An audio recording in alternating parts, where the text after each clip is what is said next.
Assalamualaikum warahmatullahi wabarakatuh. So tadi baru saja Abang Tebu selesai pemasangan e-manage AVS dekat kereta Alza ni lah. Kereta ni lah yang kita pasang pasang e-manage AVS, sama je lah Cuma e-manage adalah G-Ready, AVS ni dia copy kepada G-Ready. Okay, so kereta ni bolt on turbo kereta ni bolt on turbo. Kalau kita tengok kat sini memang mantap lah. Setup dia sport rim 17 inci, sport rim 17. Lepas tu dia pakai AP Racing AP Racing. Tayar Lansdale 205 45 17. Mantap. Kalau 205 40 17 pun mantap juga, cuma dia lebih nipis. Okay. So ni dia pakai carbon pasu. Nice lah tengok daripada jauh. Mantap geng. So kita tengok dalam dia, macam mana setup dalam dia. So sebelum kita tengok ni, yang mana belum lagi subscribe turbo.com, okey, tekan button subscribe. Okey, follow geng. Tengok ni, super clean geng. So ada intercooler top mount. Sebab tu kena pakai ni, intercooler top mount. InsyaAllah kita akan buat jugalah untuk orang buat low budget. Okey, intercooler top mount. Dia ada piping intercooler, ada satu blow off, lepas tu air filter, dan juga dia ada apa ni, ni dia panggil turbo, tapi turbo yang dia pakai turbo VF berapa tak tahu ni, VF 25 ke, sebab dia punya bontot kecil. So dia punya banana dia buat lock manifold. Okey, lepas lock manifold banana, dan juga apa ni, nampak downpipe 2 inci, yang tu pun exhaust 2 inci, sistem airflow. Okay, so kita pakai dekat sini e-manage AVS. Lepas tu injector, dia besarkan injector, tak ada regulator.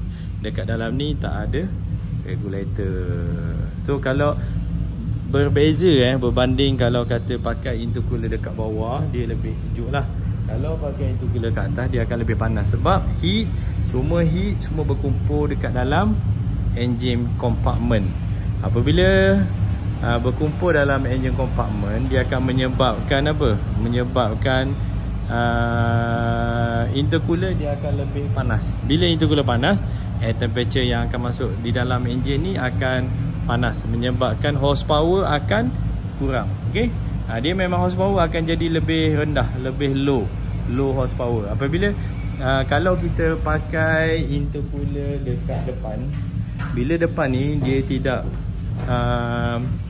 bersangkut paut dengan engine bay. Jadi yang mula-mula dia akan langgar angin, dekat depan, menyebabkan intercooler sejuk. Dan bila turbo dah pump angin, dan intercooler sebagai heat exchanger akan menyejukkan angin untuk masuk ke dalam sistem engine. Itu adalah sistem penyejukan intercooler.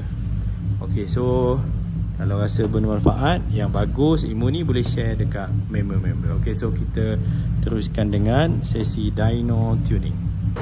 Okey, kita start. Ada satu je, 1 meter boost, dan bunyi dia pun senyap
Okey, dah siap sesi dyno tuning. Tadi kita ada masalah sikit dekat dengan ni dia punya ni.